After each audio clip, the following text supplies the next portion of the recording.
Well, the number one punching bag, Islam and women, right? That Muslims and Islamic societies are oppressive of women. I often say that Muslim societies are oppressive of women because men are oppressive of women, not because they're Muslim, because otherwise how could you actually look at the American society where you have a high rate of abuse of women? Do we have so many Muslims in here that are undertaking the oppression of women? They're oppressive of women because men tend to be oppressive of women. Now, religions tend to provide sometimes rationalization for what? That God essentially rationalized this patriarchal structure. And many of these patriarchal structure predates Islam. And therefore, Islam tends to also get structured as a patriarchal society itself.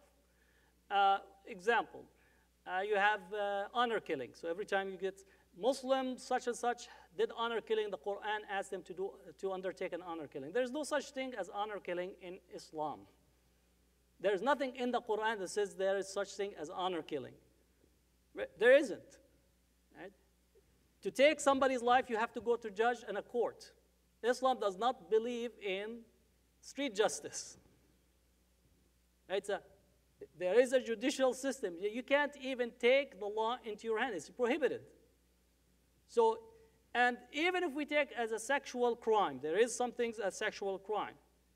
Their punishment are not death. So even if you take the literal understanding of Islamic law in the classical period of a sexual crime, there's no sense in here of saying that this sexual crime is a death to be immediately implemented. But if you understand it as part of a tribal society, and in the American context, and this is something just what you call to look at their way, there is something called the crimes of passion. Right? Now, it tends to get a different, you don't get the death penalty for crimes of passion because it says that there is some element that suspended your rational thoughts. Right? Now, if we look at the Islamic society being tribal society and passion being introduced, then we have a different conception. It is not, should be reported as a tribal society engaging in honor killing, not a Muslim or an Islamic society. Immediately we get the Islamic stamp, and therefore to rationalize the structure.